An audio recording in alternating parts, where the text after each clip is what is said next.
अमर पासवान जीते नहीं है बल्कि उनको जिताया गया है। आरजेडी कार्यालय के बाहर खड़े होकर ऐसा बात बोलना कितना सही है ये हमको नहीं मालूम है, लेकिन अगर आप घुसेंगे विश्लेषण में बोचहां के उपचुनाव के तो आपको मालूम पड़ेगा कि अमर पासवान भले आज 2-3 घंटे में उनकी जीत का ऐलान हो जाए, हो सकता है 1 घंटे में हो जाए, लेकिन असलियत यह है कि अमर पासवान को मुकेश सहनी ने जिताया है। हम यहाँ खड़े होकर आपको इसलिए इसका विश्लेषण देने वाले हैं क्योंकि आपको ये समझना बेहद जरूरी है कि मुकेश सहनी का रोल क्या था। हम आपको विस्तार से बताते हैं। देखिए, उत्तर प्रदेश में जब मुकेश सहनी चुनाव लड़ने के लिए गए तो उन्होंने ये कहा कि हम अपने हक और हुकूक की लड़ाई लड़ने यहाँ पर आए हैं, और उसके बाद जिस तरीके से उन्होंने खुलेआम भाजपा का विरोध करना शुरू कर दिया तब ये लगने लगा कि मुकेश सहनी क्या उत्तर प्रदेश में कुछ गुल खिला पाएंगे। कई बार लोगों ने ये भी कहा कि हो सकता है कि 1-2 सीट उनको मिल जाए, क्योंकि बलिया की सीट से भाजपा के सुरेंद्र सिंह को उन्होंने टिकट दिया था लेकिन वो भी गलती से हार गए। अब लौटिए बिहार पर। जब वो यहाँ पर आए तो उसके बाद यहाँ के जो भाजपा के लोग हैं वो मुकेश सहनी को टारगेट करने लगते हैं। मुकेश सहनी कहते हैं कि देखिए, बोचहां उपचुनाव है और गठबंधन के तहत 2020 में हमको ये सीट मिला था और हम ही वहां से चुनाव लड़ेंगे। और उसके बाद जिस तरीके से मुजफ्फरपुर के सांसद अजय निषाद ने मुकेश सहनी को टारगेट किया था, आज उसी का परिणाम है कि मुकेश सहनी लगातार 40 दिन बोचहां में बैठकर कैंपेनिंग करते हैं। और अगर 22वें राउंड के काउंटिंग के बाद अगर हम परिणाम का जिक्र करें तो आरजेडी के अमर पासवान को 71,000 से ज्यादा वोट मिला है, बेबी कुमारी को 48-49,000 का वोट मिला है और मुकेश सहनी को 27,000। इससे आप ये समझ सकते हैं कि मुकेश सहनी ने कहा था कि हमारी लड़ाई सीधे सीधे भाजपा से। हम कल का बयान आपको याद दिलाते हैं मुकेश सहनी का। जब वो पटना आए तो मुकेश सहनी ये बोल रहे थे कि हमारी लड़ाई अजय निषाद से नहीं है और भाजपा वाले जानबूझकर हमारी लड़ाई किसी व्यक्ति विशेष से कराने का मतलब दिमाग लगा रहे हैं, लेकिन असलियत ये है कि हमारी लड़ाई सीधे भाजपा से है। मुकेश सहनी कल जब पटना आए थे तो उन्होंने आरजेडी का जिक्र एक बार भी नहीं किया, उन्होंने राजद का नाम तक नहीं लिया और उन्होंने कहा कि लड़ाई हमारे और भाजपा में है। और अभी अगर आप देखें तो आपको ये मालूम पड़ जाएगा कि अभी दूसरे नंबर और तीसरे नंबर की लड़ाई चल रही है।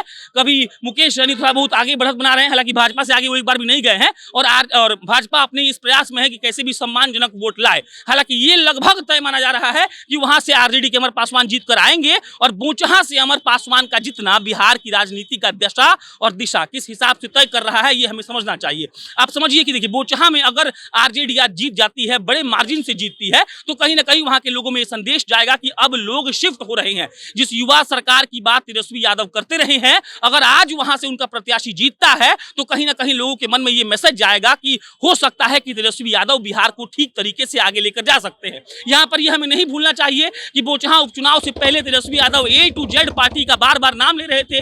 और मुकेश सहनी के अलावा एक बहुत बड़ा फैक्टर है भूमिहार समाज। भूमिहार के नेता एमएलसी जो जीते हुए थे, कई निर्दलीय एमएलसी भी वहां पहुंचे थे, कई भूमिहार नेता वो भी पहुंचे थे जो आरजेडी से सीधा सीधा नहीं जुड़े हैं, और वो वहां पहुंचकर इस बात का ऐलान कर रहे थे कि भाजपा को सबक सिखाना है। हम भूमिहार भाजपा के बंधुआ मजदूर नहीं है और बंधुआ मजदूर समझ लिए हम लोग को भाजपा। इस हिसाब से अगर हम देखें तो आज अगर अमर पासवान जीतते हैं तो ये संदेश जाएगा पूरे बिहार में कि कहीं ना कहीं तेजस्वी यादव A to Z की पार्टी जो बोलते हैं वो कर भी दिखा रहे हैं। और उसके अलावा ये भी संदेश जाएगा कि तेजस्वी यादव ये चाहते हैं कि कैसे भी सब कुछ अब बिहार की राजनीति में आरजेडी के पास लौट आए जो पहले हुआ करती थी। और अभी हमको लग रहा है कि 3 जो राउंड की काउंटिंग बची हुई है उस काउंटिंग के बाद ये क्लियर हो जाएगा कि अमर पासवान जीत कर आ गए। और उसके बाद मुकेश सहनी, जिस फैक्टर की बात हम कर रहे हैं शुरुआत के दिनों से कि मुकेश सहनी बोचहां में उनका अपना कैडर वोट है, उनके समाज के लोग उनके साथ खड़े हैं, तो ये हम अभी वोट के हिसाब से नजरिए से काउंटिंग में जब देख रहे हैं तो आप ये समझ सकते हैं कि मुकेश सहनी एक बड़ा रोल प्ले किए हैं भाजपा को हराने में। और भाजपा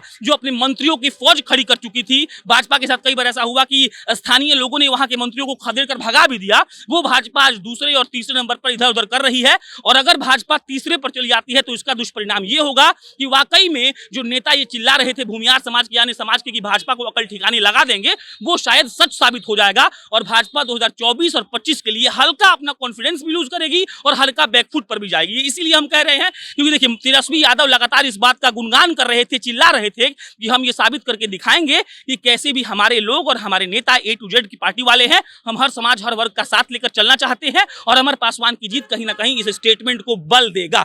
25वें राउंड के काउंटिंग के बाद हम आपको इसका पूरा विश्लेषण देंगे, बताएंगे क्या क्या हो रहा है। फिलहाल अपडेट ये है कि 22वें राउंड के काउंटिंग के बाद 30,000 वोट से अंतर से जो जीत की तरफ अग्रसर है अमर पासवान वो आगे बढ़ रहे हैं। बेबी कुमारी 48-49,000 पर है और मुकेश सहनी की जो प्रत्याशी थी डॉक्टर गीता देवी वो है 27,000 वोट पर। इसमें कोई अन्य अपडेट आएगा तो आपको हम बताएंगे। मेरा नाम प्रशांत राय है, आप जनता जंक्शन देख रहे थे। बहुत बहुत धन्यवाद।